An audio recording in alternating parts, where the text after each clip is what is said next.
give us a like and share the link.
What's up, guys? Adam Green here with No More News. Thank you all for joining me today, Thursday, March 27th, 2025. Got a big show today for you guys. Gonna be chatting it up with a return guest, a guy I've known for several years online, been doing interviews and talks back and forth.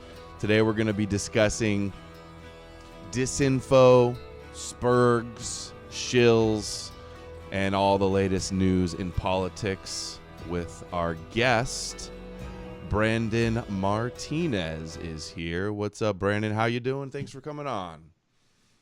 It's great to be here, Adam. It's good to be back on the show. I watch your show from time to time, actually. You're one of the very few people I tune in for. I'm not someone who watches streams, but your stream is a pretty decent one, I must say. It's very informative.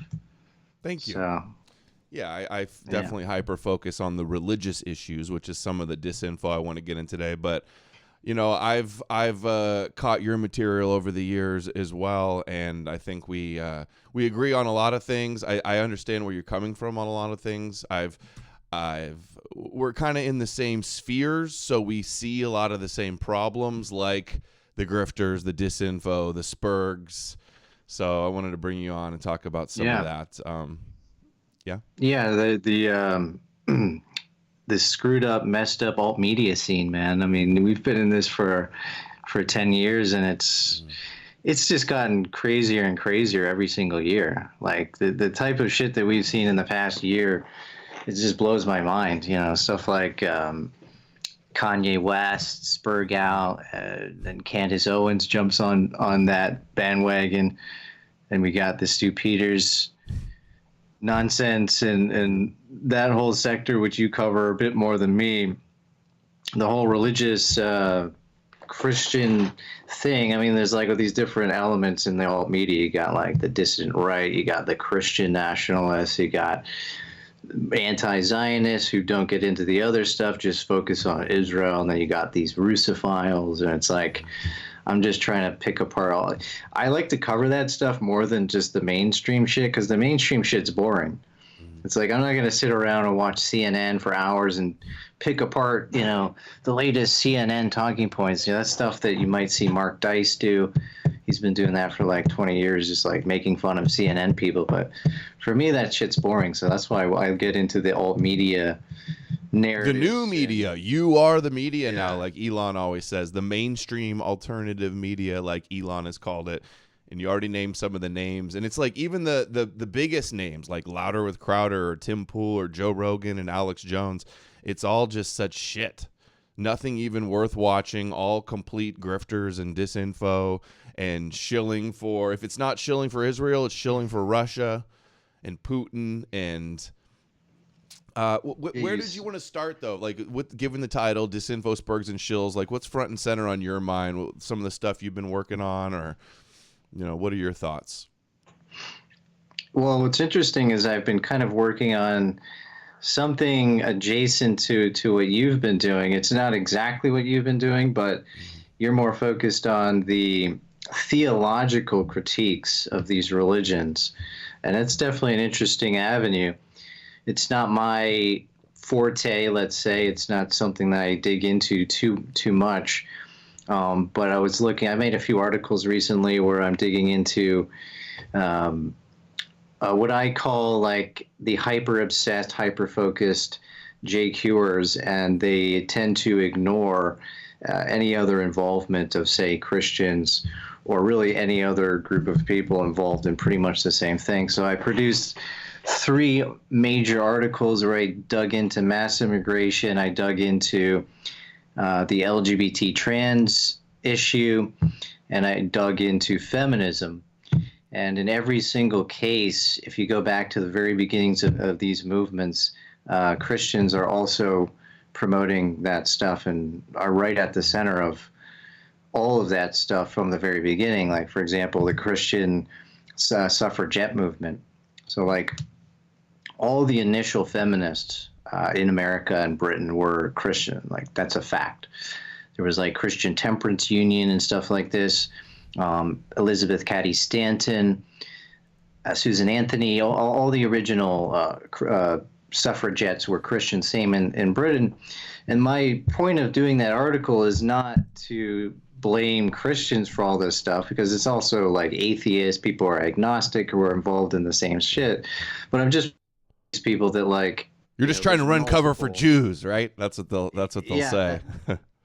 That's what they'll say, because they're so obsessed that they think, and if you're encapsulating all of the people doing something, you must be running cover for these other people. Well, I could just hit them back and say, you're running cover for these people. You're running cover for or maybe pushing things too far and being too extreme and promoting fabrications and lies and getting stuff totally wrong actually helps Jews instead of criticizing them when their opposition looks like a bunch of unhinged, obsessed, liars. That actually protects Jews in a way, and they thrive off the victimhood of being obsessed over. Yeah, because they can point to the disinformation that's easily refuted and discredited. Right. And so all I'm doing with those articles is show that in every single case that we want to look at, whether it's mass immigration, feminism, LGBT, it's not really Christians, it's more just homosexuals and transsexuals. So, like, I just looked at a GDL meme, for example, and then they just pluck out a bunch of LGBT Jews and be like, blah, they're behind it all. But you look at those LGBT Jews and they're actually homosexuals themselves, they're transsexuals themselves, and then there's all of these other people that they left off that have, like, a Christian background, or I'm not saying they're Christians, but, like, they have a Christian background, who are doing the exact same thing, and they're thought leaders promoting the same shit. And so it's sort of like a way to hold these people accountable and keep them honest. Like, if they're just going to promote dumb bullshit, well, we need to be accurate and academic about this stuff, because this meme shit is easily discredited. It makes us look like kooks and cranks. And like you said, they could just use it against us at any time and make us look foolish. So let's just be honest about this stuff. And the usual pushback you get when you point these things out is, you're running cover for them because you're blaming everybody involved in something. Like you've pointed out that without all of these politicians who are Christian Zionists, what could Israel possibly do? I mean, the majority of Congress and the Senate are non-Jewish Christians, and they're rubber stamping all of these policies. And so if you take those people away, they can't get anything done. And so these people are also to blame, and we should blame everybody involved in all of these things consistently. So yeah, it's like you can talk about, Jews with influence or Jews doing certain things, but the people that like speak in absolutes to the extreme where you're saying it's only Jews and the Jews are the cause of everything bad that's ever happened, and it's every Jew is complicit, and like they'll say things like, all the bankers are Jews completely control all of this, all of that. And then all it takes is for somebody else to go, look at this, not a Jew right here. And then it's like, okay, you got proven a liar. So it is discredited. Mm-hmm. Rockefellers, Gates, you have all these billionaires that are not Jays and they're doing the same things. And so that was my angle. And it's interesting because I live in Spain, and, you hear some of the Spergs push that line too. It's all Jays and only Jays, but you cannot say that in Spain. They're like a tiny population. They're like 11,000 of them in Spain. They have no institutional power, and all of the left-wing politicians are pro-Palestine in Spain. Like, they wear the keffiyeh. They're not getting paid by no AIPAC. There is no AIPAC. They are pro-Palestine leftists doing the exact same things as anyone else is doing in America. And so I'm just pointing out to these people, it's like a red herring. In a country like Spain, it's a red herring because all of the people in power, and I've showed all the people in the cabinet of Spain, they're all Spanish people doing the same globalist feminism and all this shit. And so we need to hold people accountable, and it's just a way for them to deflect blame. It's like, let's look at ourselves as well. Let's look at our own people. Are we complicit? Do we participate in all these things? And it's totally true. Without our own people engaging in all of these things, none of it is possible. And so that's sort of the purpose behind those articles. Mm-hmm. So much of the disinfo I've been seeing and I've been covering in videos recently, like all of the most viral memes are basically like fabrications and lies or misrepresenting the truth. Like, there's a network of social media influencers that are all in an echo chamber promoting all of these Christian controlled opposition talking points, rooted in religion. Like, in Christianity, it's almost like some of these Christians are Jesus addicts, and they're like addicted to hating Jews. And everybody's trying to compete who can hate the Jews the most. But in a way, this is even like, it's like glorifying Jews. It's like elevating them to this divine villain status. And I think so much of that is a byproduct of Christianity and Islam, and like the central villain role that Jews have in that. So like, we'll see. It's the same few kosher disinfo talking points repeated over and over again. And they're literally, because they're getting these things wrong and they're so easily disprovable, it's literally running perfect controlled opposition to Judaism and Jews and Israel, Zionism stuff. Like, go ahead. That's what I noticed them doing. So it tends to be Christians pushing this line that it's all Jews and only Jews. It's such a weird dichotomy because on the one hand you have like the Christian Zionists who worship Jews as gods. They're like, they worship Israel. And then on the other hand, we have like these anti-Jew Christians who pretty much deify them, but in the opposite way, where they make them into these supervillain. They have superpowers. They can move mountains. They do everything. They're behind everything at all times. Yeah. Black magic, child sacrifice, black magic, superpowers. They could kill God. They're God slayers. Yeah. And nobody else is involved apparently in anything. Nobody has agency. Nobody can act or think. And what they're doing, which is complete bullshit, what they're saying, they actually believe in Jewish supremacy. They actually believe Jews are supreme.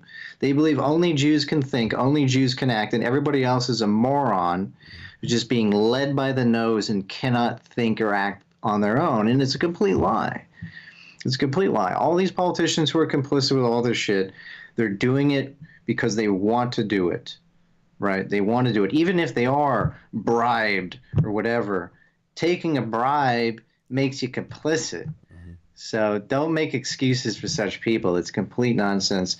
And it appears to me that what they're doing, because like when I made these articles, I did point out that a lot of these other people involved do have Christian backgrounds. I'm not saying that all Christians are responsible or guilty or bad, but I'm showing that these other people are complicit. And so for these types of Christians, it's convenient for them to only blame this other group because then their own people get off the hook. No Christians can ever be criticized or blamed. The Pope, the Catholic Pope is like a mega globalist. Mm-hmm. He's denouncing Trump for his immigration policies. You got the U.S. Conference of Bishops. I sent you that link where they're suing Donald Trump over refugees. The Catholic Church is one of the biggest promoters of refugees in the world. The Lutheran Church in Germany is funding boats, funding the ships that are bringing migrants into Europe. And so these guys just want to hyper focus on the liberal Jews doing that. And yeah, we should talk about that. But let's also look at the liberal Christians doing the exact same thing to an even greater extent. They get the most funding out of any of the charities in America. 6 out of the top 10 are Christian. It's the same in Spain. All of the churches bring in migrants and they teach them Spanish and they give them food and they give them housing. It's the same in every European country. So why do we have to gloss over this? It seems like this is just Christians who don't want to admit that the Christian leadership, just like the Jewish leadership, is corrupt. And they say they're not involved. real Christians. That's one of the things they'll say. They're not real Christians, and then they'll say the Jews aren't real Jews. They're Khazarians or they're Edomites or they're Europeans. They're imposters. All of this like distraction and obfuscation from all you got to do is just deal with the reality and the facts and the ammunition that we do have and be realistic, and we could make way more progress. But because of the kooks out there, they're not real Jews, they're not real Christians. It's nothing but denial and cope all the time. And they like they pretend like Jews have like supernatural satanic powers because they secretly worship the devil and they're drinking baby blood, and it's just like you're building up some opposition that it's almost like you can't defeat, and they do believe they can't defeat it. They just have to sit back and wait for Jesus to come back and save you. They're white Aryan Jesus, another lie that they make up and deny that Jesus is a mythological Jewish figure presented in the Bible. Yeah. Yeah, well, no true Scotsman. That's what that is. It's if a Christian does something that we don't like, that we disagree with, he's not a real one. Okay, well, what is a real one? There's so many Christians that don't have the same opinions on literally anything. You know, that all kinds of Christians fight with each other and call each other heretics and have schisms. They all say they're not real Christians. So it's like, what is a real Christian? If there's like dozens of different denominations, what's the real one, man? That's what I want to know. And it's just a way to cope, right? They don't want to admit that the Christian leadership, I mean, I have clips in my articles of Christian priests on their knees washing the feet of black people and saying, you know, white supremacy, this and that. And you can find rabbis saying that shit too. But why is this being ignored? That's my question. And the only answer I can come up with is they're simply running cover. See, that they're the ones running cover, Adam, not me. I cover the Jewish liberals doing that. I cover the Christian liberals doing that, and anyone else. They're running cover, not me. Because look at this fucking headline, right? Will they ever promote? Will they ever talk about this? No, they'll attack anybody that does, and they'll say And the other thing, too, is like it's not even honest to claim, like, to say just quote unquote Jews are behind immigration. Like, there's lots of other white leftists and Christians behind immigration. And honestly, it's not even all Jews. You'll have like left wing Reform Jews or secular Jews that are pro LGBTQ or pro mass immigration into Western countries. But then you can also find like right wing rabbis that think that gays deserve capital punishment, like it says in the Bible. Right. And in Israel, you can see that. Yeah, and they're not for mass immigration of. I mean, there are right wing rabbis celebrating Muslims conquering Europe, though. They think that's part of their vengeance.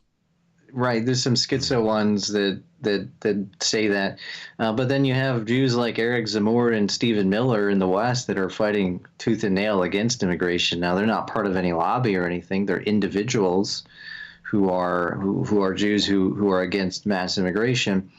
But that thing you showed there, you know, 100 evangelical leaders against Trump. I mean, the U.S. Conference of Bishops in America, if you go to their website, they have on their website, it says, welcome the stranger.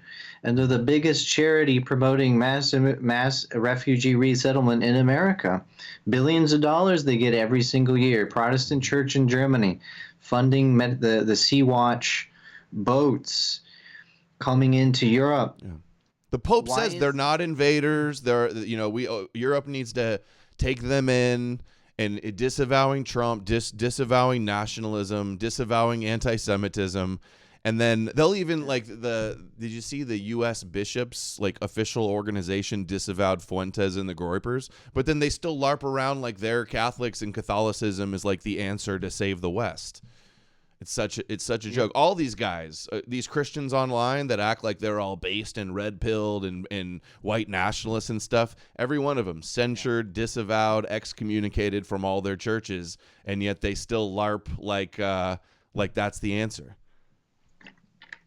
Well, that's actually the point of what they're doing. So what they're doing is the reason they will ignore the Pope, who is an open borders globalist who says it's madness to close borders. He's washing the feet of African migrants and all that.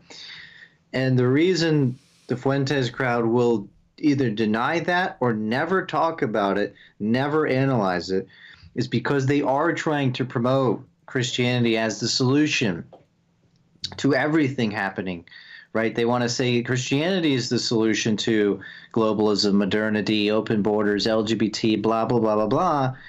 But when you look at the mainstream Christian institutions, not some fringe people on the internet, but the mainstream Christian institutions, they're all on board with most of that stuff. You can find Christian churches in Canada who have gay pride and tranny flags on their websites and outside of their churches, and there are LGBT inclusive churches who have gay priests and pastors, and you got Jew, like the Reformed Jews accept gay Jews into their synagogues as well, right? So like they're all doing it. They're all in it. The only one of the three Abrahamic religions that hasn't been like kind of corrupted like that, I guess, would be Islam, right? I doubt they've accepted any LGBT stuff in their mosque, but Christianity and Judaism have reformed and liberalized in a whole hell of a lot of ways, and we're seeing that now. And so, like I said, I'm not attacking all Christians when I'm pointing this out. Yeah, there are Christians who are against that stuff, and there are Jews who are against that stuff. But what I'm pointing out is it's the leadership of both of these groups involved, and should be blamed accordingly.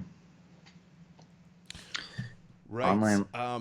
I've often been critical of the documentary. Everybody online always says, "Have you seen Europa Last Battle?" Like, I watched this documentary and I totally woke up. And these people getting all of their information on history from a couple documentaries. Right. And I saw you were. What's that? Greatest story never told. Yeah, man. Greatest story ever told is another one too.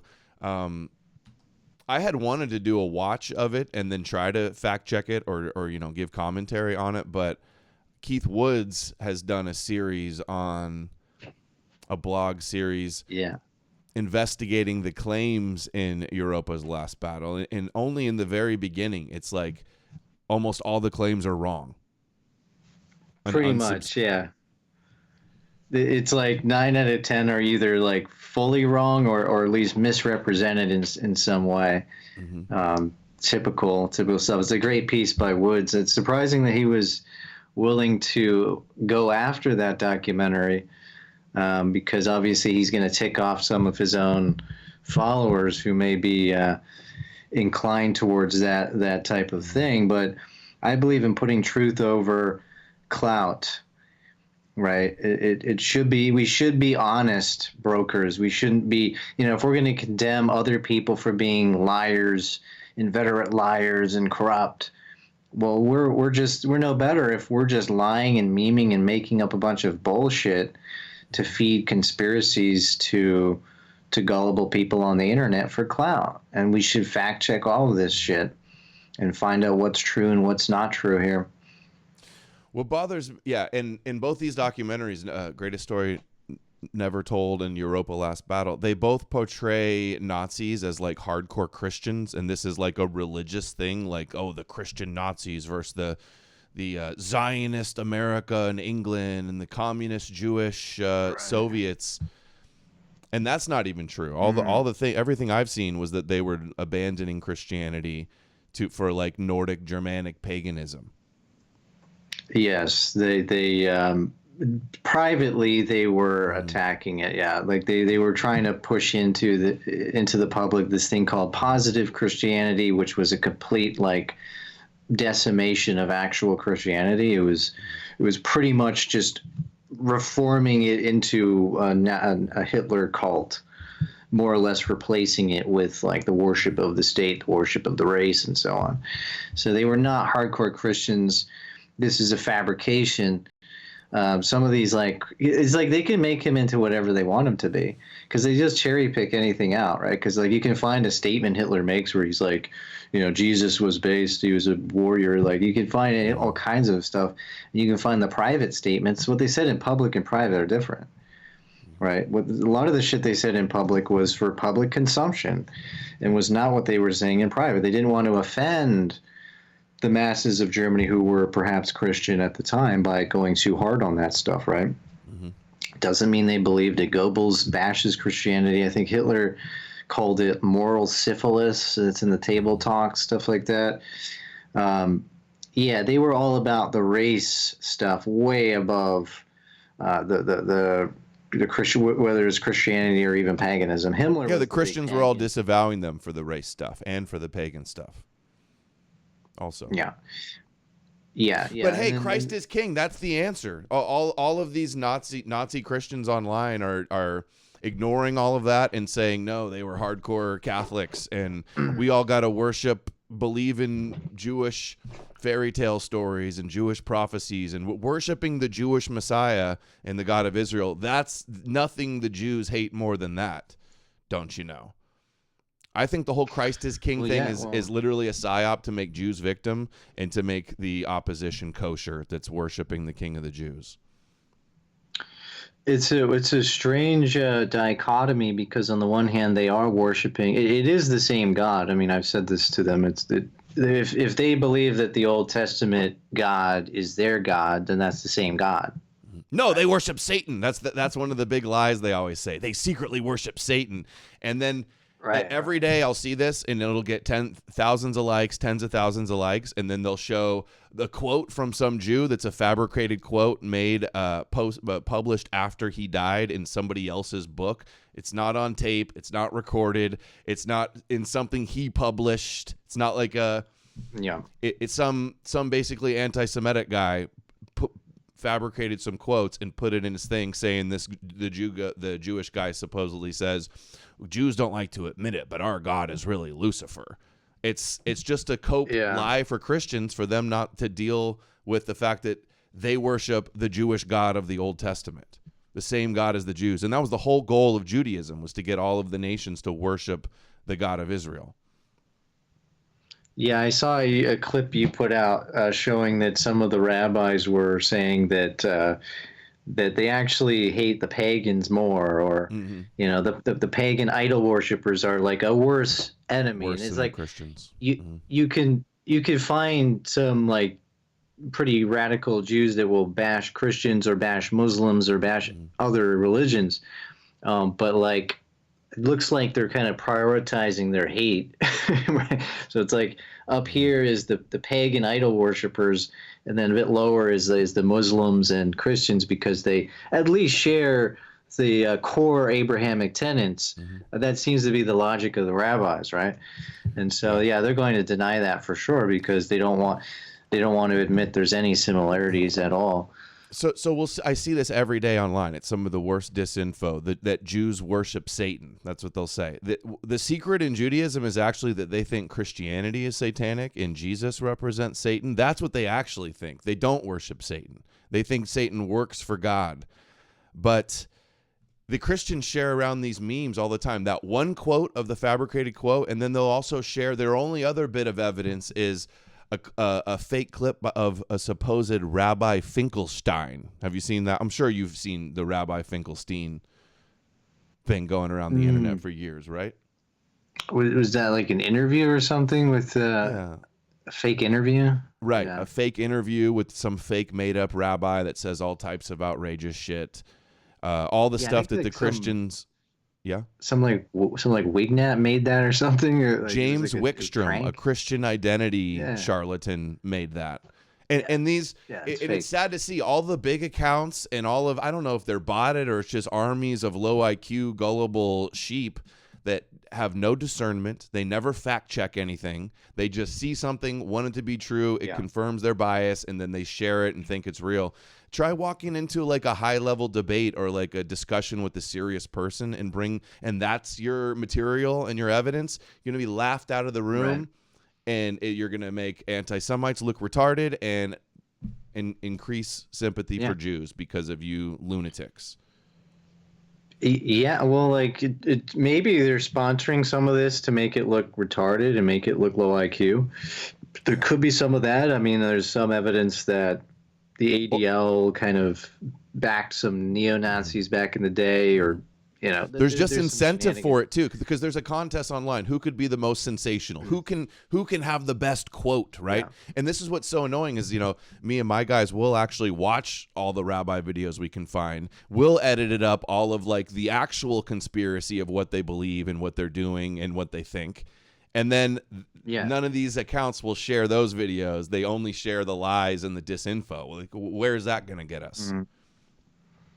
Well, there's been a great dumbing down of people because I don't know what happened, but something to do with X. When Elon opened up X, all of these morons just joined, and then they flooded into, and the algorithm seemed to favor them. Mm-hmm. The algorithm seemed to favor any sensationalized conspiratard bullshit, and it gets pushed up into the algorithm, and you can see that. So like any kind of NS stuff is pushed up, any kind of Stu Peters style. Jews killed Jesus, Khazarian stuff. Jews worship Satan, like those few things. Jesus was secretly white. Their evidence for that is a forgery letter of Lentulus, a known forgery. There's no eyewitness description of Jesus anywhere in the Bible or anywhere in the early church fathers. It's a religion based on forgery and lies, and then to maintain it, they do forgeries and lies. Like the big push for the pyramids right now, or the Shroud of Turin, all flat Earth, all of these kind of like religious adjacent conspiracies, QAnon, kosher conspiracies. It's like the dumber, the low IQ, the more ridiculous the theories, the more popular and the greater following, and the more amplified it is. Yeah, I don't know why that is. I don't know why Elon's X is so amenable to this bullshit, because all those accounts that push that stuff just have huge followings. It's like they grow massively and super quickly as well.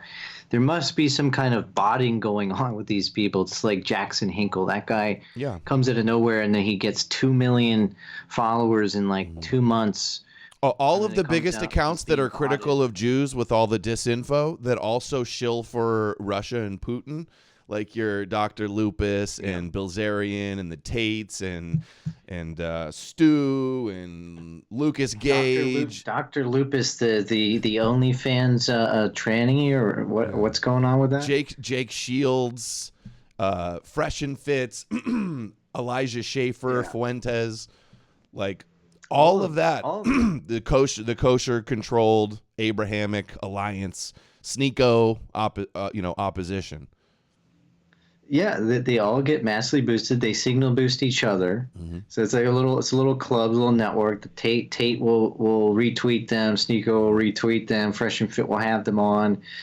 They all seem to have the exact same talking points. I don't agree with Destiny on hardly anything, but he did call them out on one thing that was true in a space. He's like, you guys literally just parrot the exact same points. You're all pro-Russia. You all, believe, the vaccines are like a bioweapon and so on. You have like these cookie cutter beliefs. Like none of you think for yourselves. Destiny said that, right? Is that what you said? Yeah, he said that to Tate and Fuentes on They're all Christ is King. Funny, all of the biggest people that are critical of Jews and Judaism and Zionism, but none of them will question the mythical Jew, the king of the Jew, the Jewish Messiah that they all believe in. Like, can you think of a more textbook example of controlled opposition that all of the opposition to the Jews believes in Jewish prophecies and believes they'll criticize the Talmud, but they won't criticize the Torah, which is like the root of the Talmud.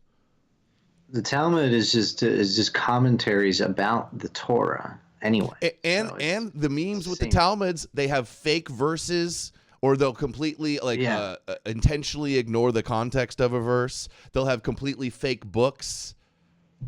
Yeah, Fuentes, on one of his rallies, he just riled off. He read off a list of these supposed quotes that he just plucked off of 4chan, and then like these scholars did this massive video like debunking him.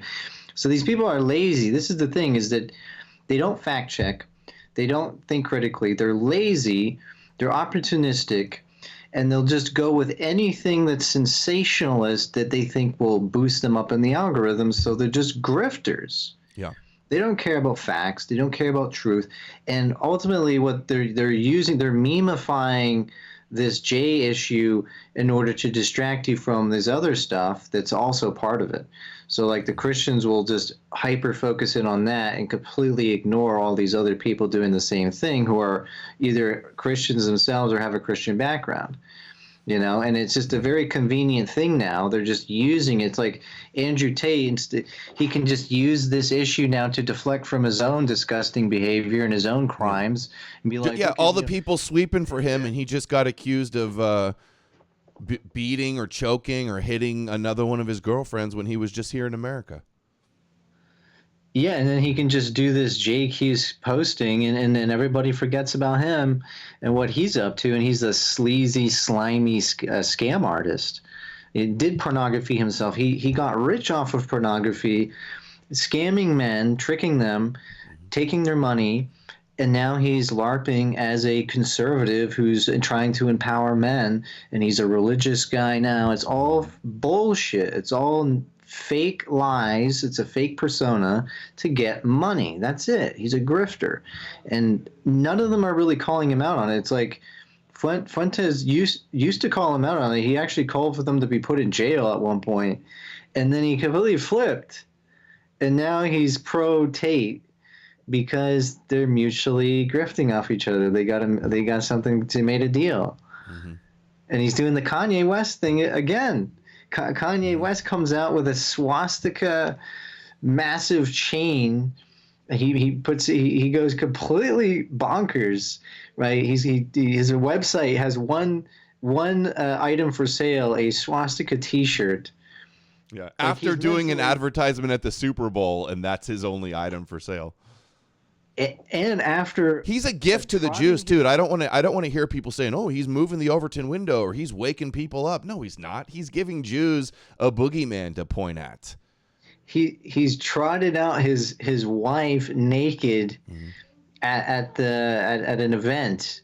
And he's a degenerate. He's a guy who was talking about making his own pornography website like a few months ago. He was posting hardcore porn all over his timeline on X.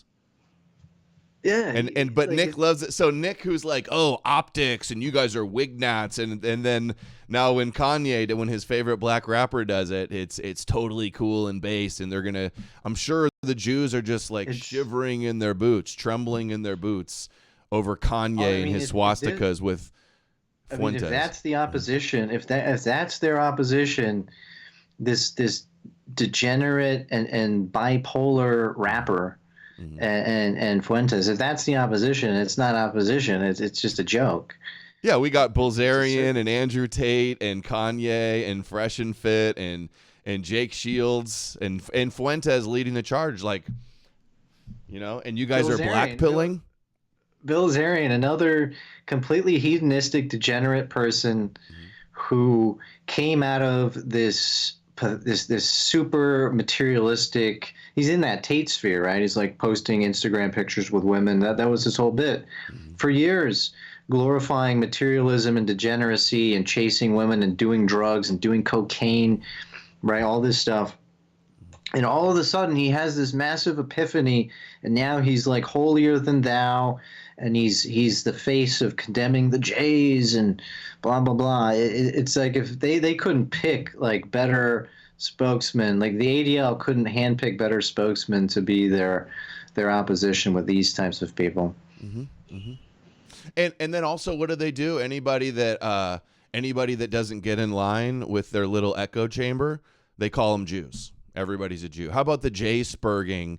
Not just, anybody that you disagree with, anybody that doesn't worship the King of the Jews and believe in magical Jewish fairy tales is a Jew. It's just it's just almost it's almost as useless and meaningless an insult as when they call you a Nazi, or when a leftist calls someone who's pro-white a Nazi. It just, there's no meaning to it anymore. It's just become this go-to catch-all insult for anyone that's not towing the line on whether it's the the Christian stuff or the Hitler stuff. They're just trying to box you in. They're trying to box you in and shame you if you disagree with them, right? Mm-hmm. So you and I are some of the few. Everybody, it seems like almost everybody in the sphere are all Russophiles. They all love Putin. They're all echoing the Duginist, anti-West, multipolar world type of shit.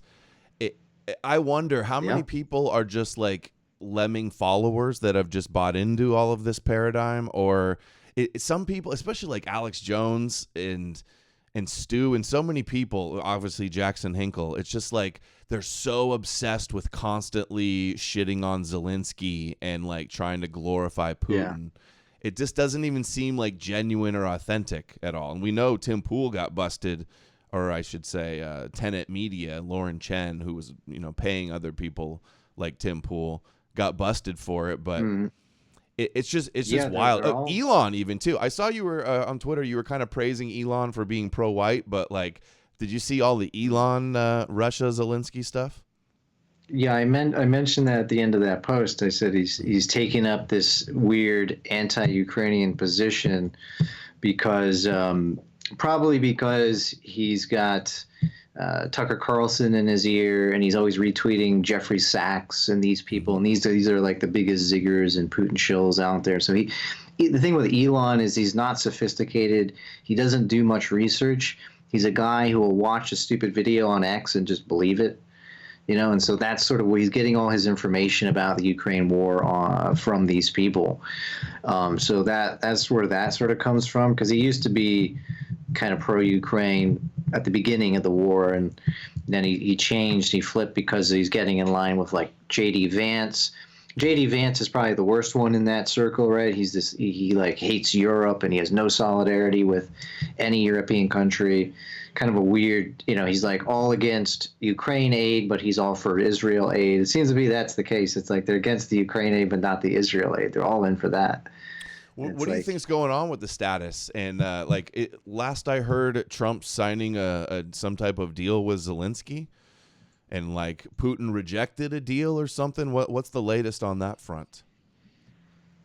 Well, Trump was trying to heckle Zelensky into signing some mineral deal in exchange for some very, very vague security guarantees. Like they didn't specify virtually anything in terms of like troops or weapons or anything. They just said, give us the minerals and that will tie us together. And I guess that'll shake Putin or something. So it's very vague. You can see why the Ukrainians might be kind of skeptical of that, right? But apparently they were trying to make a ceasefire deal where they're going to freeze the conflict for 1 month. And Zelensky agreed, and then Putin was dragging his feet. And he's just, which proves, the Putin shill's wrong, because they're all about like, oh, Zelensky's the guy who wants the war, right? He's the one who wants to continue the war, and Putin's the peacemaker. Yeah. But then Putin was rejecting this ceasefire more or less, or he's definitely like not that open to it. I don't know the latest details on the talks about that, but Putin is definitely not getting in on the ceasefire right now, because he wants to keep taking back more land, as much as he can take before they make any kind of deal. So I saw your post here. Russia has destroyed 650 churches and religious buildings in Ukraine. Funny that I haven't heard this anywhere else before. All I hear is everybody online talking about how Putin's so trad and Russia's so based in traditional Orthodox Christian. Right. The Orthodox Christians are not talking about this, right? They're not criticizing this because it's their guy blowing up the churches.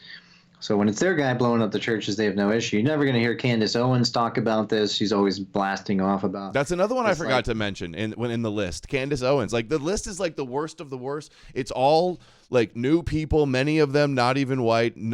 Most of these people were Zionist and never even talked about Jews or Jewish issues until like October 7th. And now they're all leading the charge, rehashing all of the nonsense, failed and false talking points that have gotten us nowhere for decades or centuries. Yeah, it's almost like I'm not gonna make a conspiracy theory about it, but it's almost like they were brought in just to discredit the whole thing. But in any case, they're completely ignoring this and the fact that in eastern Ukraine, Putin's forces have kidnapped priests.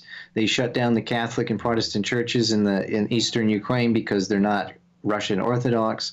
So these dumbasses who think that Putin's pro-Christian because he's pro-Orthodox Russian Orthodox Church, he's pro-Russian Orthodox Church because it's a tool of the state and it works alongside him, but he will suppress all the other sects of Christianity that are more Western oriented, and he shuts them down inside of Russia as well. He banned the Jehovah's Witness. He bans other smaller sects of Christianity. So he's not pro-Christian, he's pro-Russian Orthodox because they're a political weapon. Yeah, they're KGB approved Russian Orthodox Church. Yeah, they spread those Russian Orthodox churches into Eastern Europe, and they're basically a political tool of influence for the Kremlin in those countries. And so that was what Zelensky banned. It's a controversial decision. He banned this one particular sect, this one particular church. He did not ban Christianity as a whole. I mean, it's crazy. Yeah, he basically banned Putin's spies, is what he did. Yeah, the 85% of Ukrainians are Christians. The idea that he banned the entire religion and shut down all the churches is just complete fabrication. His wife is a Christian. He baptized his kids in a church. So, and you can see him meeting with priests in a church and stuff like this.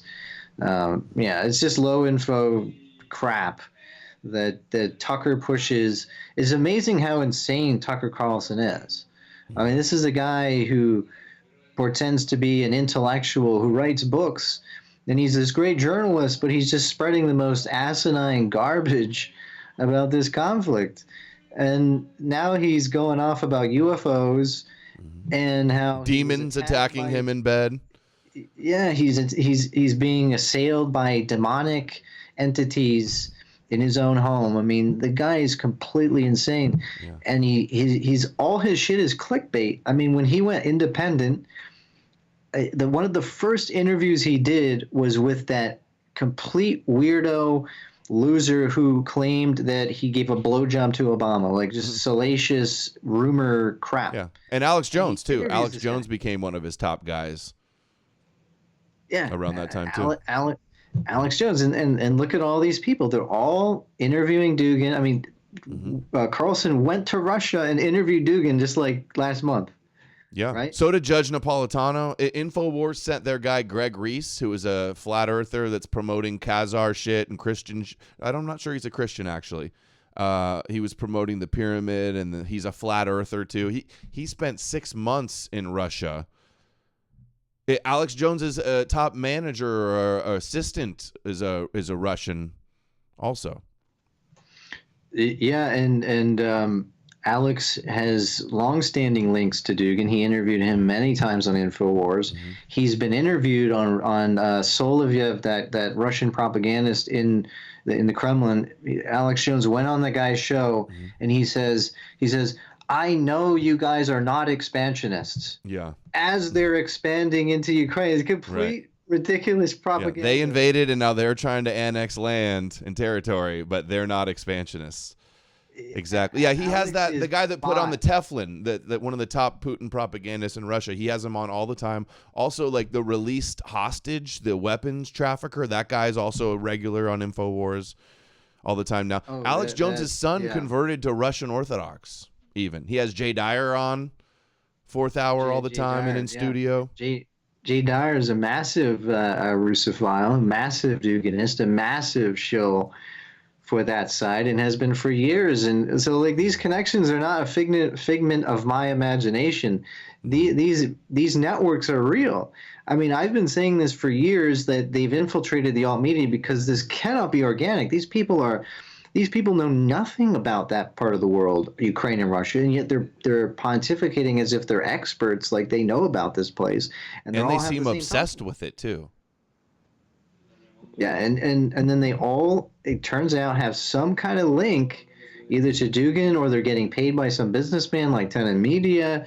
There's money that's being pumped in the alternative media. Like I've said this many times, the Israelis have more influence with the mainstream media, but the Russians have more control and influence over the alternative media, and that's a fact. Yeah, like You this, can see in the even discourse. alternative Zionist media that's pro-Israel is obviously funded and backed through Israel and their channels. But then all of the leading opposition seems to be in these like pro-Russia networks. Yeah, well, like the entire alternative media is anti-Israel, except for maybe like Ben Shapiro or a few others. Yeah. Maybe Crowder and Shapiro. But even Crowder did a whole thing on APAC the other day. That was so weak, though. Did you actually watch that? It was awful. I Yeah, watched that and I'm like, yeah, dude, it was this a is like soft the number one critique. streamer in the world. We're in big trouble. Well, I mean, he's trying to get in on the fun, I guess. You know, he's got to make one video about it. Yeah. But yeah, other than that that mainstream alternative media like Shapiro, Crowder, other than those guys, the whole alt media is like just about Israel 24/7. And so they don't have influence there at all, right? Those channels are anti-Zionist, but the Russians absolutely have influence there, right? Yeah. All of those networks are pro-invasion of Ukraine. They glorify Putin.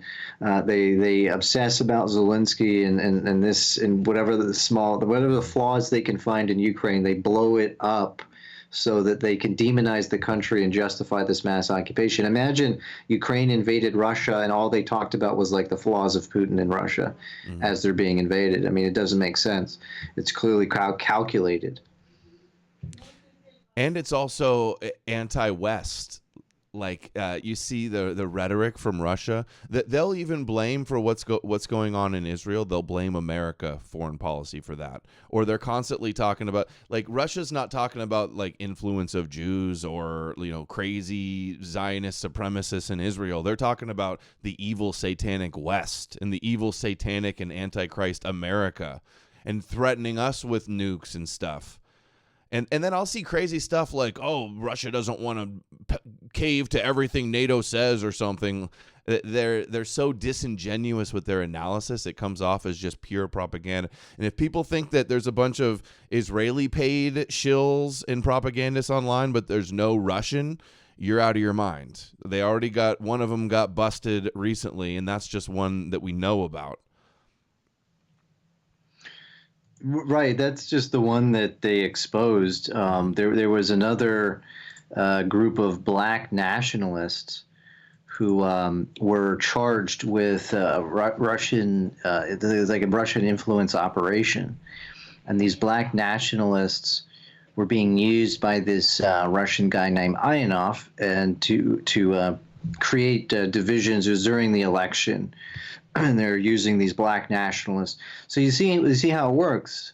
It's like they'll support both the black and the white nationalists to fight each other, the Antifa and the anti-Antifa to fight each other. It's just the BLM and the Proud Boys type of thing in Antifa.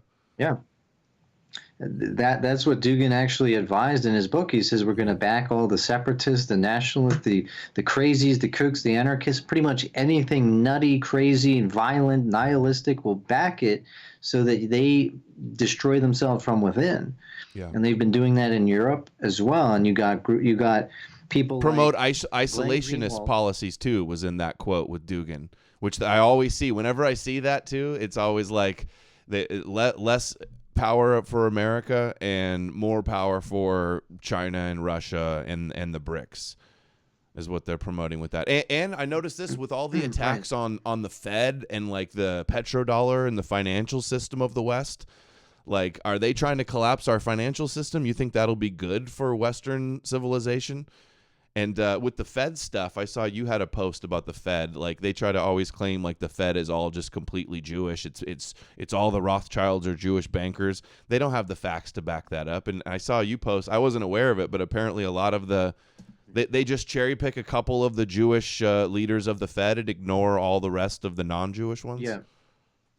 Yeah, they start the clock at 1970 because since 1970 the three heads were Jews. But if you go back to 1913 when it was started, 11 of the 16 chairmen were Christians.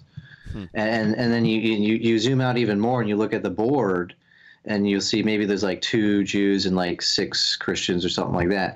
So like they won't what they're doing is they're deliberately making the sample size smaller so that they can embellish the influence, and that's their method in every single case with their little memes, their cherry pick GDL memes. I looked into all these memes, and again, it's a cherry picking. They just take the ones they can, stuff them onto a meme, and then ignore the hundreds of other people involved that are just not part of it. And chat's asking, so it's not the Jews. No, we're not saying it's not the Jews. We're saying that people are ignoring, like when you don't get things right, when you say the Fed is all Jews and it's all ran by only Jews, and then it's too easy for people to disprove that. What? Excuse me? What? The head of the Fed right now is Jerome Powell. He's not Jew. Yeah, I mean, money lending has been linked to Jews and Judaism. It's in the Old Testament to lend to the nations. And then there was the court Jews and the money lenders because the Christians and the Muslims outlawed it, which was retarded, that gave Jews a monopoly on lending money and charging interest. But no longer. And so you can go look at many of these banks and you'll find that there's all kinds of non-Jews lending money, man, like Jamie Dimon, all these people.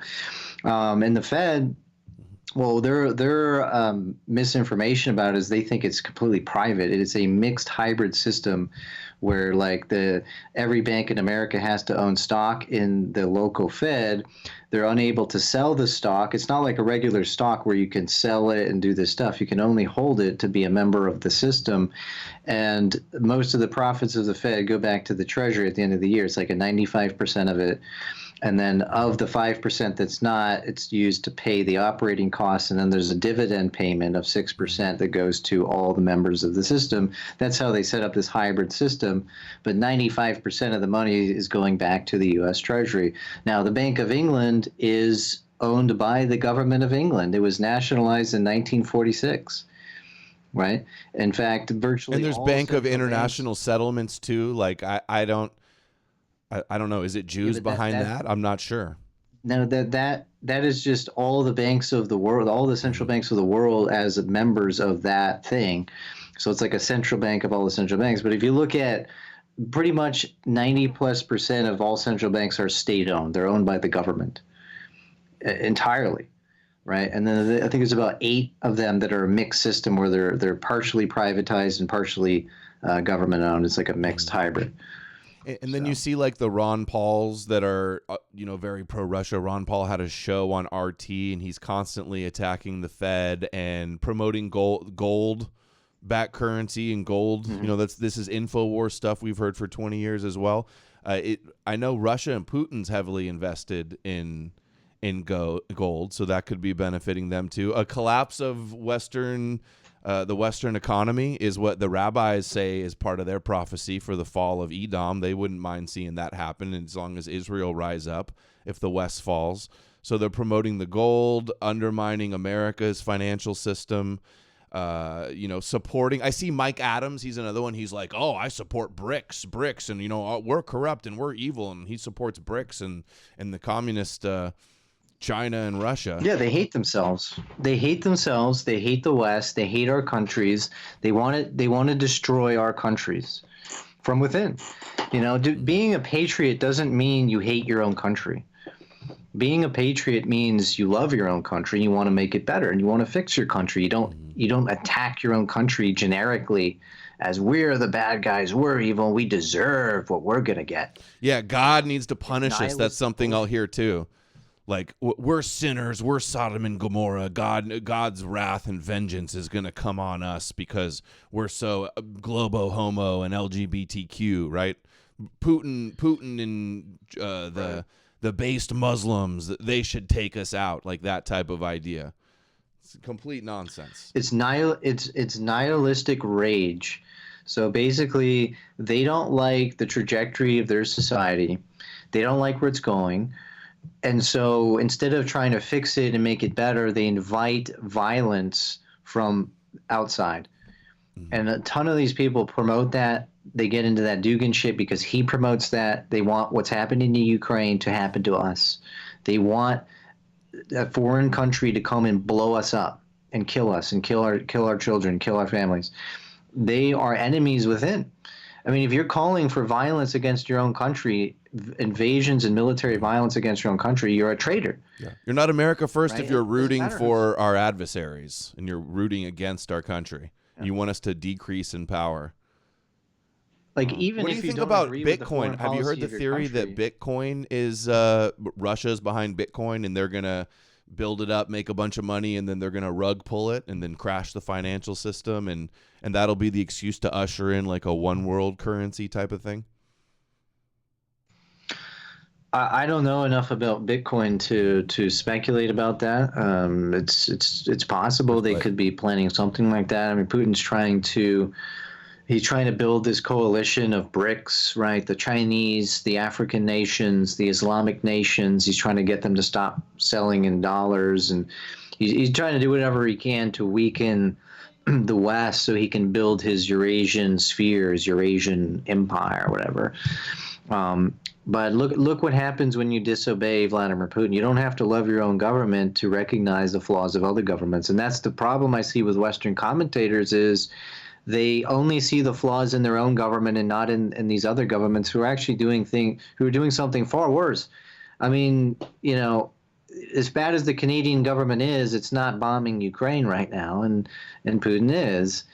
Right, and he's locking up his own people who are protesting that. That's one of the worst things that's happened in the past 30 years. And so it's like you can have two ideas in your head at the same time. You can dislike your own government for various reasons and dislike what this other government is doing and not want to bring harm on your own nation. But these fuckheads don't think like that. Right? They just want the nihilistic destruction. Yo, just got a huge dono in from Indomitably Based. Appreciate you so much, brother. Says, very good points so far, guys. Also worth noting, keeping in mind that there are dozens of Zionist kosher influencers, he threw a fool in there, who are pro-Russia in addition to pro-Israel, like Steve Bannon, Alex Jones, Roseanne, the Q-tards, Trump and Vance, pro-liars that for years deflect all criticism of Israel.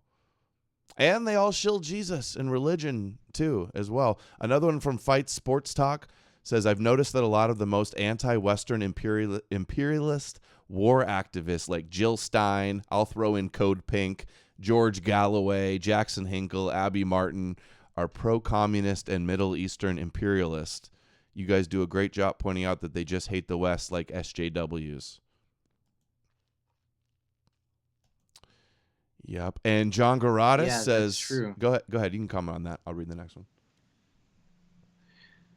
Yeah, I mean, look, there's people that I don't know. There's this weird faction of people that are pro-Israel and pro-Russia at the same time, which is kind of strange to me because Russia is supporting Iran and was the major supporter of Bashar al-Assad, two supposed enemies of Israel. So it's like, if these people are really like Zios, you know, why are they supporting the one country that's backing up all of these enemies, supposed enemies of Israel, right? And apparently Putin reestablished ties with Hamas during that, and Lavrov and Putin were basically, I don't think they were too serious about it, but they were using the Israeli-Gaza conflict to deflect from their own crimes in Ukraine, right? They're like, oh, well, the Israelis are killing more than we're killing, so don't talk about us.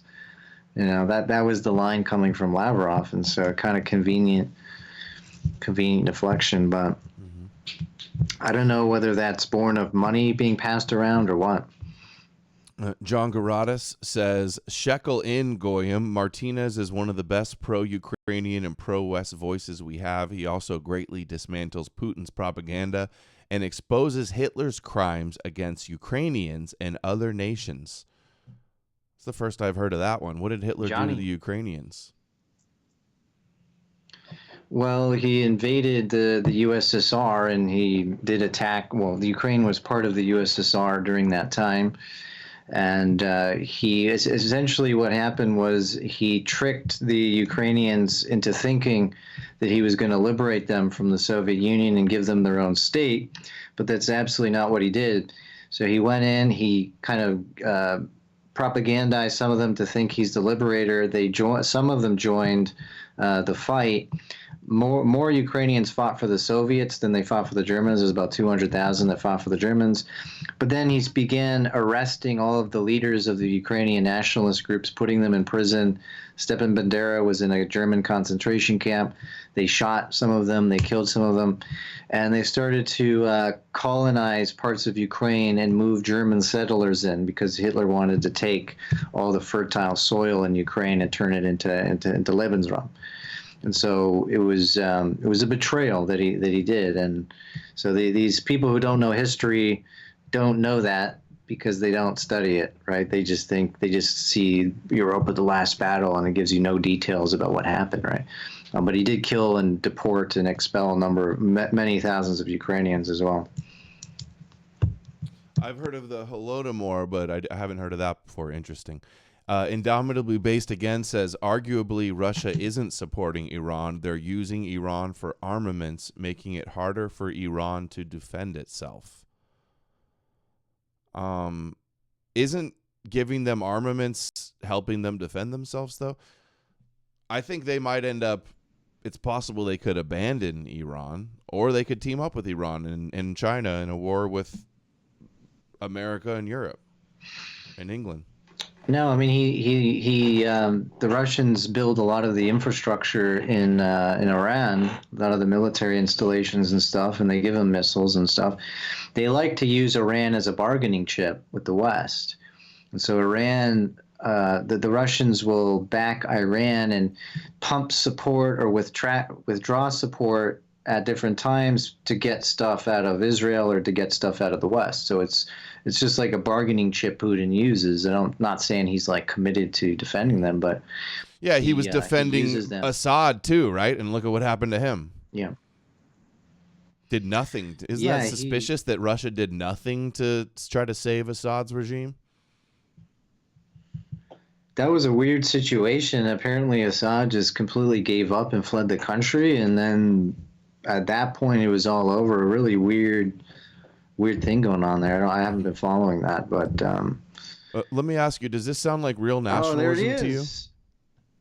Stu, guys, tell me, is this America first, guys? Is this real America first nationalism? Does this sound like white nationalism or America first nationalism here? Stu Peters, I listened to his show yesterday. This is what I heard. I am America first. I used to say America first, but I'm starting to say America second because it should be God first. Yeah. America second. And that's what America first is, right? So hear that, Goy? Being America first is actually being Yahweh first. It's actually being the God of Israel, the God of the Hebrew Torah, the God of Zion first. How can we team up with people like that, that think that we're going to burn in hell for not bowing down to their Jewish God? And then they go they wonder what the problem is. Well, they sweep for Christians that are selling us out. They cover that up. They discredit opposition. They keep everybody confused and retarded. And then they're not even America first or European first or whatever. They're God first. They're Rabbi Jesus first. Yeah, this is the thing with religion, whether it's Islam, Judaism, Christianity, or other religions, is they are religion first, and they'll tell you that they believe in their religion first. They put that above the nation. You can see that with many Muslims who will tell you outright that they're Islam first, and they would never fight for a secular government, non-Islamic government. they would rather betray that government for an Islamic one. Yeah, like Nick acts And, like he's America first. Nick Fuentes acts like he's America first, but he's Catholic first. He wants a Catholic world monarchy. He's Jesus first, not America first. Sorry, interrupt. True. He's using the religion for clout. He wants to suck up the shekels, right, and then get the donos coming in because it's popular and it's easy to tap into like a cult, a pre-existing cult. I think that's why a lot of people do it. You gain trust. You say Christ is king, and you gain trust with people like immediately, and they feel like they can join the Christian cult with you. Yeah, but he's never called out the Catholic Pope for all of his globalism and all of his left-wing nonsense, and he's never called out the U.S. Conference of Bishops. He's never called out the Christian charities, 6 of 10 bringing in refugees. In the UK, 90% of refugee charities are Christian. The Church of England supports LGBT, transgenderism, and open borders. The Lutheran Church in Germany, the churches in Spain are doing the exact same thing. I'm not making the argument that they're the only ones responsible. Like I said, it's a coalition of liberals, Jews, Christians, and atheist liberals who support all these causes. But I'm pointing out that the Christian leadership is just as corrupt as the other leadership, and have been doing it for years. And if Fuentes is truly against mass immigration and globalism and all that, then he would be more critical of his own side that's partaking in that instead of just deflecting it all onto one other group of people. But that's convenient for him. Based 1483 says, "What's good in the hood, G Unit?" That's funny. I'm a Christian, but I appreciate all both you guys do for our side. Unfortunately, we have a lot of these pro-Russian losers on our side.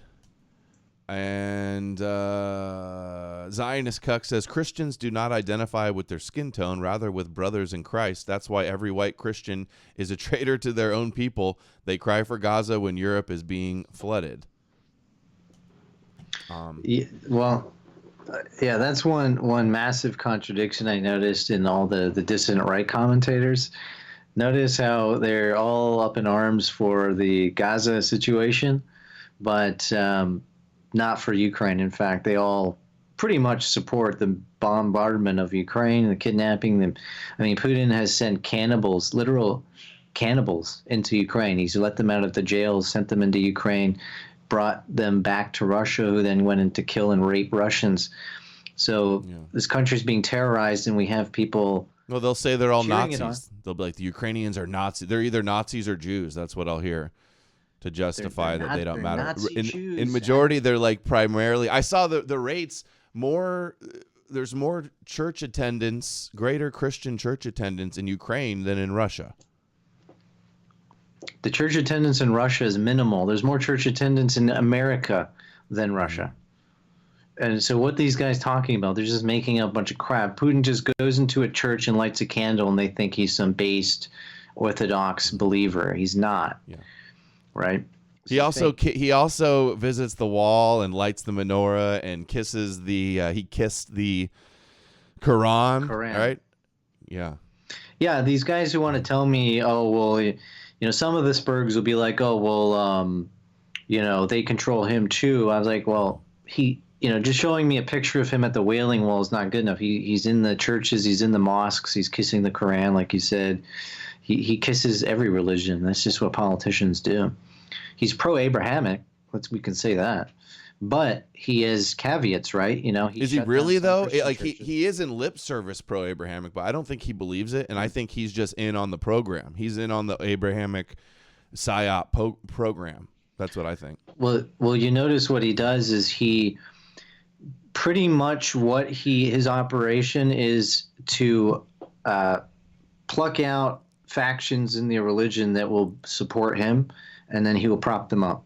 So you notice, like, when there was a split between the Chabad-Lubavitch faction and this Russian Jewish Congress, he arrested a number of the people involved with the Russian Jewish Congress, but then he propped up Beryl Lazar to be the figurehead of Judaism in Russia. There was another rabbi named Goldschmidt from Moscow, and he fled Russia because he criticized the war in Ukraine. So like there's factional splits in Judaism, and Putin plays on it to find the most loyal faction. It's the same with Christianity.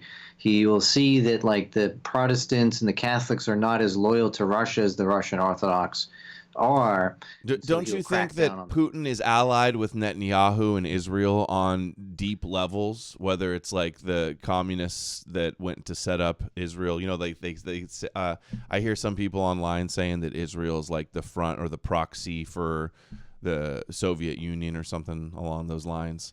And so through Chabad or through Jews or through Abrahamic religions, like, what do you think is the secret real relationship between like Netanyahu and Israel and Putin? It's very murky. It's hard to say exactly. These alliances shift all the time. And so they were buddies and supposedly friends. And Trump has mentioned that as well, that he's like Putin is pro-Bibi and all this stuff. He wants to protect Israel. That's what Trump said, I think. Putin wants to protect Israel. Yeah. Right. But you notice the alliance somewhat shift recently. So the Russians are warming up to the Muslims because of the Ukraine war. Israel was neutral in the war of Ukraine. They didn't send any weapons to Ukraine. They voted with Russia at the UN, right? They voted against Ukraine just recently. Yeah, and Putin has opened up relations back with Netanyahu. So they had this little tiff where like Russia was hosting Hamas after the Gaza thing, and then that seems to have blown over. And now Bibi Netanyahu was invited to Russia at the Red Army celebration. Mm-hmm. So it seems like they're getting back together, and Putin's trying to pull them outside of the Western orbit. So I guess that's proof to me that Bibi is not some loyal ally of the West. I mean, if he's willing to shit on the West and he did nothing to help Ukraine, despite the fact that the U.S. asked them to. The U.S. asked Israel to give weapons to Ukraine, and they ignored it. And so Netanyahu is a completely self-interested player. He only cares about Israel, and he will do whatever he thinks he can, and he'll play both sides to get what the maximum he can get out of any side. He's a tactician. And so that's sort of the takeaway, is that Netanyahu is not a true friend of the West. Okay, a couple super chats here, and we'll wrap it up. And I don't know, maybe can you give us a little pitch for a iPad or an iPhone? Steve Jobs? Pitch for iPhone? Yes, yeah, you got your Steve Jobs outfit on. Tell us about the new iPad. I've never had an iPad. I've never had an iPhone in my life. Yeah.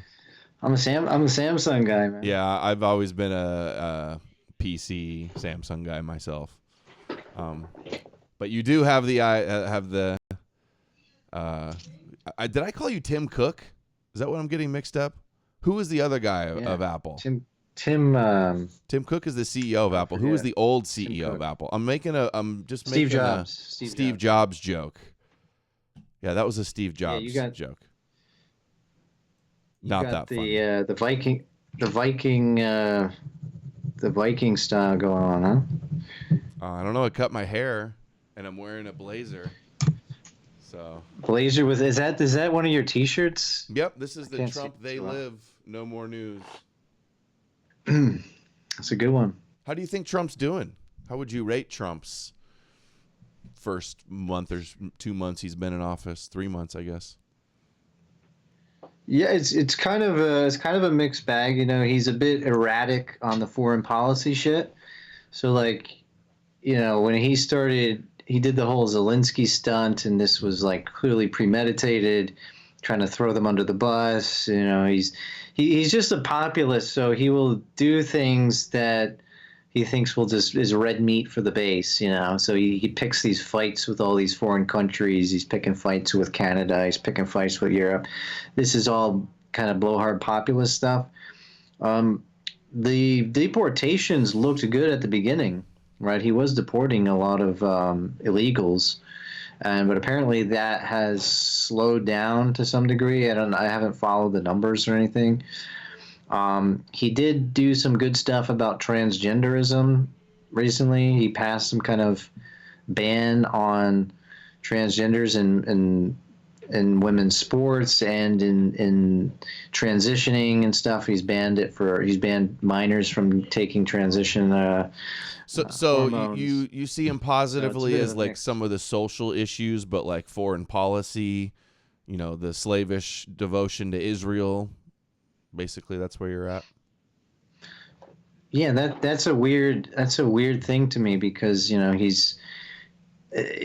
just don't understand the mindset where you could be so slavishly devoted to Israel, but then just completely throw Ukraine under the bus, diplomatically, militarily, and it's like, why? Like, Israel doesn't even need the aid. I mean, Israel's pretty much a superpower country fighting with a bunch of guerrilla fighters. Yeah. It's like, but so why dump the billions? I saw this. Well, against Iran, against Iran they might need it.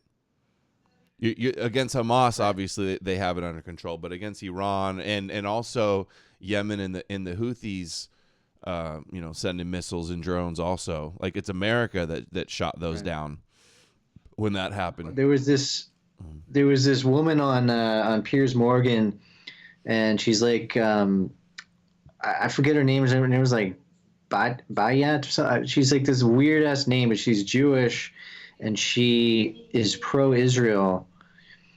But at the same time, she was arguing against giving aid to Ukraine and against defending Ukraine, but she supports giving aid to Israel. It's like every fucking time, it's like, why give aid to Israel? They're a first-rate country. They have a strong military. They have a massive military advantage over all of their neighbors. They have nuclear weapons. They don't need the aid. The country that needs the aid is Ukraine. They're facing a far greater foe, and it's also relevant to European security, whereas Israel's not. So this is just a weird disconnect that Vance and Trump have, and a number of other people. What was so annoying was the attitude Trump had to Zelensky when Zelensky was like, well, you should support us because, we're fighting Putin over there. You have an ocean, but the war could come to you, and you could have to suffer too. And Trump was like, don't tell us how we're going to feel. You don't have the cards. You need us. You'd be destroyed without us. Right. None of that energy for the Israelis. Yeah, say thank you. None of that energy for Netanyahu and all of the Israelis who are always saying, well, Iran wants to destroy America and we're standing in their way and we're the little Satan, but they think you're the good Satan, the big Satan, and we're protecting the West. And if you don't save us, they're going to come for you next. Like, none of that same attitude at all. It's just a complete double standard. And it's because... Yeah, go ahead. The double standard, mostly just because there's so many Christians in our government that think that's the Holy Land and the chosen people. So that's why they can get away with things that Ukraine doesn't. Well, that's which is crazy because which country is the Christian one? Is it Ukraine or Israel? Yeah, it's Ukraine. Yeah. So why are these Christians saying, don't support the Christian land, but support the Jewish one? I mean, that's clearly just a crazed double standard. And yeah, Josh Hawley was saying that too. Josh Hawley said, take all the aid they're given to Ukraine and give it to Israel. Now, how about we do the reverse thing? We take all the aid we're giving to Israel and give it to Ukraine.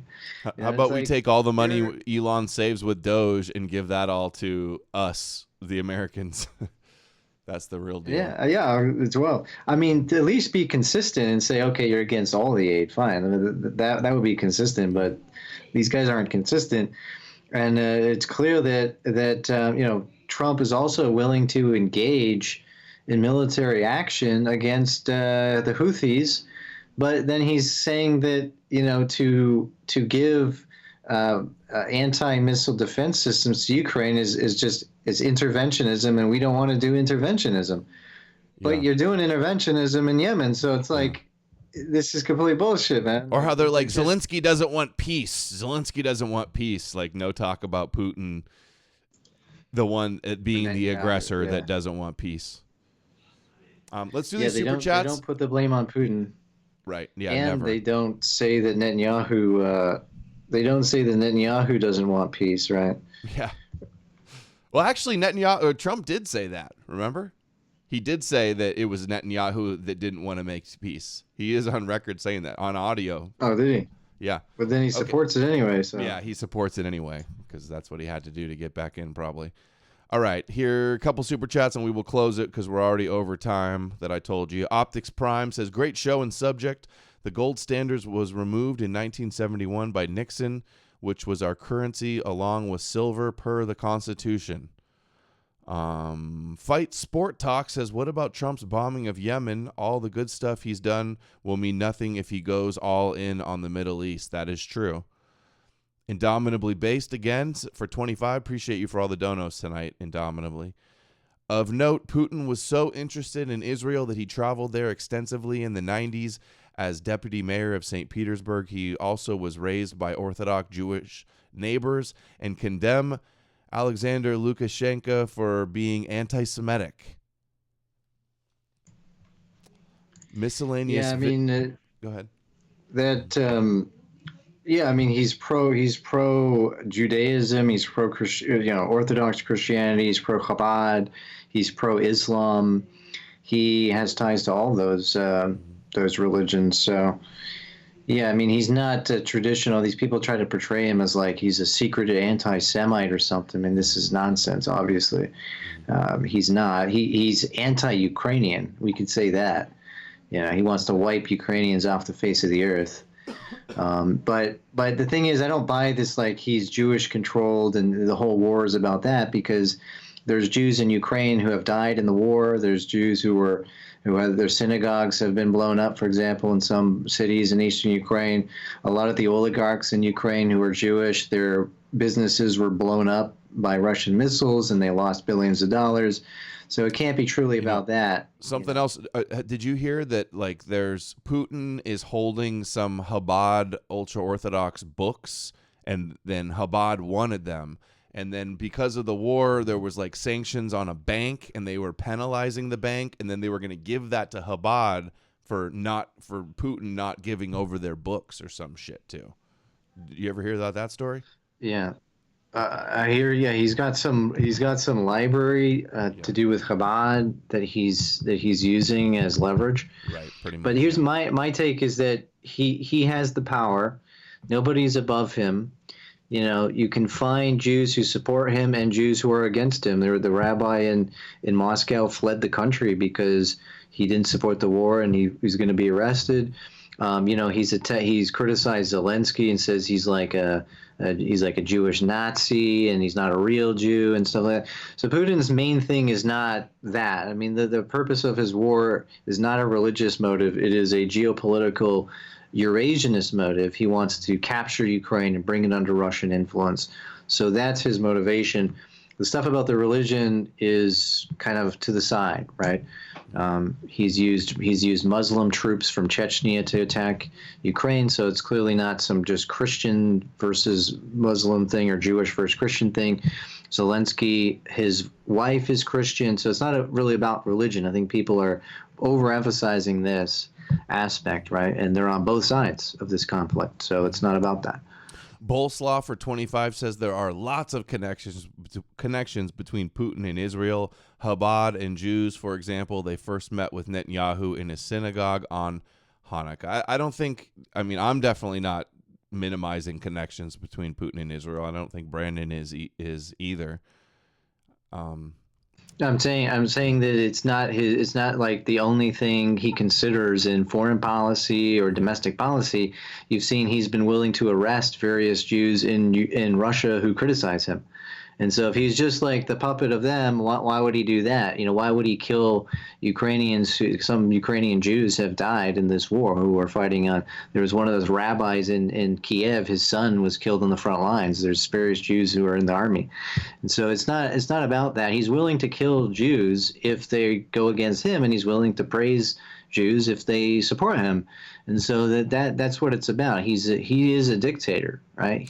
How crazy was Stalin. it that Putin, you just mentioned dictator, Trump, I think, and Elon were calling Zelensky a dictator and calling for new elections, but he won't call Putin a dictator. How ridiculous was that? It's very obvious that he was putting all the pressure on Zelensky and zero on Putin. And it's like, this is just total. If you want them really to come to peace, you have to be even-handed. But he wasn't doing that. And the reason he wasn't doing that is because he thinks and he knows that America has way more leverage over Ukraine than it does of Russia. Russia's acting on its own, independently. They got nuclear weapons. Trump cannot force them to do anything, whereas he can force Zelensky to do things because he can take away the funding and the military aid. And so Trump's just being biased here, trying to push them around. Okay, last he's always saying he loves Putin and shit too, right? Yeah. Like Trump's always saying we're good friends and this crap. Yeah. 25 from Miscellaneous Vids says, why not be honest about minks? We haven't talked about that, so don't say we're not being honest. That's not nice, Miscellaneous Vids. Why not be honest about minks and 1 and 2 attempts for peace that were nuked by the UK, Boris Johnson, and the coup in 2014 that was orchestrated by the EU and the US, as John Mersheimer and Jeffrey Sachs perfectly explained? Well, it wasn't a coup. It was a revolution from the streets. I mean, there's a million people in the streets that protested. They fought the police. Police shot some of them. And then Yanukovych basically was forced to resign. They voted to impeach him, and he fled the country to Russia. And then they had 2 elections. I mean, that's not a regular coup. A regular coup would be where a faction in the government just takes over from another, establishes a dictatorship so that no other faction can come in. That's not what happened. They even allowed Russian political parties, pro-Russian parties, like the For Life party run by Viktor Medvedchuk, who is tied directly to Putin. The godfather of his daughter is Putin, and he ran a political party that got seats in the Ukrainian parliament after the Maidan. Tell me how an actual coup would allow a pro-Russian party to run and win seats in their parliament after that election. And then that guy, Poroshenko, he lost another election in 2019 to Zelensky. So if he's the puppet, then why do they have this other guy? And why did he come in, and why did he lose that election?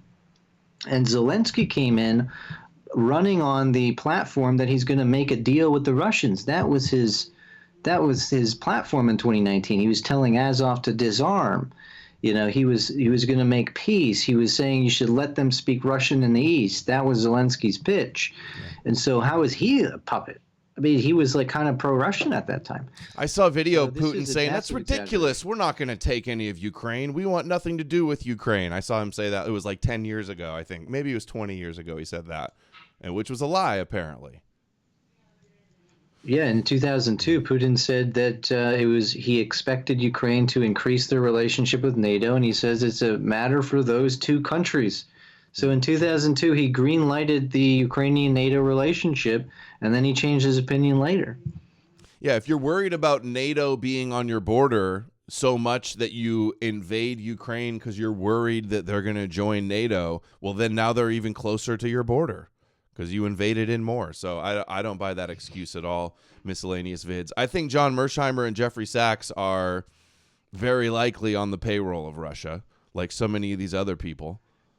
And Jeffrey Sachs is like going and consorting with the Chinese, and they're giving him medals of honor and shit. He also was a part of some Catholic paper about like mass immigration in America, promoting mass immigration.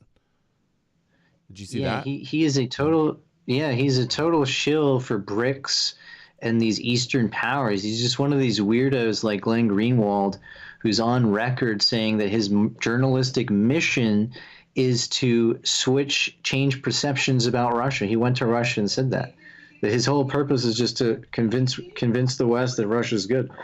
So it's like these people are either ideologically compromised and contrarian. Like Mersheimer is full of crap. I mean, Mersheimer said in 1994, he says, if you take away Ukraine's nuclear weapons, they're going to be invaded by Russia. And he was against giving up their nukes. And then they gave up the nukes. They got the Budapest Agreement for security if they gave up the nukes. And then Russia invades, and now he's shilling for them. Mm-hmm. Yeah, I remember that. They flipped them. Flip-flop big time. Okay, John for 8 got us to 300. Thank you so much, John. Stream more together. I think I talked to you within like the last few months. You had me on your show, right? been Yeah, it was a couple months within ago, the last 6 months. I feel like, I don't know, it all kind of blurs together. Miscellaneous vids again for 10. Victoria Nuland State Department phone call was leaked, orchestrating it. Remember the billions of STX of U.S. support going straight back to the Democratic Party. LOL. Yeah, the Newland phone call, as we know, does not prove a coup. She was talking with the U.S. ambassador to Ukraine, and she was referencing a deal that Yanukovych himself proposed, where he said he was going to bring Yatsenyuk and Klitschko into the government. It was a power-sharing deal that Yanukovych proposed himself. She was talking about that. She was not talking about a coup. You don't hear her say anything about a coup. And in that phone call, she said, fuck the EU, which proves they were not coordinating directly with the EU. They were having disagreements about it. So it was not perfectly coordinated coup. It was clearly different factions had different ideas about what to do. They were trying to manage it. You could say she's meddling, correct. She's meddling, but she's not directing everything, and she's talking about a deal that was already put on the table by Yanukovych. She wanted them to take that deal, actually, and make a deal with Yanukovych. And are you really pretending that Russia wasn't also meddling in Ukraine? Yeah, I mean, they have actual political parties on their payroll in Ukraine. They have massive soft power in Ukraine. They got the Russian Orthodox Church. They got media outlets. They got NGOs and think tanks in all of Eastern Europe and Baltics countries. They use the Russian minority in these countries as soft power to influence their politics. They collapsed. Yeah. What are you talking about, Brandon? They collapsed, and there's no more KGB, so they don't have intelligence operations anywhere, okay? They're just minding their own business. They weren't meddling in Ukraine. Only the West meddles. They're meddling in America. I mean, they busted tenant media. They busted these black nationalists getting paid. I'm sure other people are getting paid. They've busted all kinds of people taking money from Dugin, from Malafi, from these Russian networks. Yeah, they're influencing our politics too, right? It doesn't mean I love my government in Spain or you love your government in America. That's not what we're saying. Like these dummies, they can't understand this kind of nuance. Like it has to be one or the other. Yep. Okay, Bolslaw says one big scandal that happened in Russia was that a Russian journalist uncovered a centralized system of brutal torture in the Russian prison system, like Guantanamo Bay on steroids and aimed at Russian citizens. The same system is now used on Ukrainian POWs. I hadn't heard about that, but I'm not surprised. All right, Brandon, tell them where they can find you, when you're streaming, what your links are. And thanks for staying. Thanks for coming. You can. Yeah, thanks so much for having me. Appreciate it, man. You can find me on rumble.com, Martinez Politics with an X, Martinez_clips on Twitter. You can find me on Telegram, Martinez Politics with an X as well. You managed to hit 12K followers and not get banned here. You're on a good run. I don't have the Stu Peters bots and the Jackson Hinkle bots. Yeah, I need a bot network to just boost me up into the algorithm, you know? Yeah. I need that Tate money. Seriously. Yeah, me too. Me too. All right, guys. Thank you so much, everybody, for the support. John Garatis, Miscellaneous Vids, Bolslaw. Huge shout out to Indomitably Based. And thank you for coming on. Good talk. And we'll be in touch. All right, brother. All right. Take care. Thanks, everybody, for watching. Let us know what you think in the comments, and I will see you guys again very soon. Take care.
Sorry, Zorn der Edom, I missed your comment there. I just saw it now. Can we agree that when discuss Russia, we are discussing Jewish mafia-controlled state? I would have been interested to hear Brandon's take on that. I kind of did ask that question about what was the secret relationship. I bet he would have said he doesn't exactly know the total situation behind the scenes. I don't know if anybody does.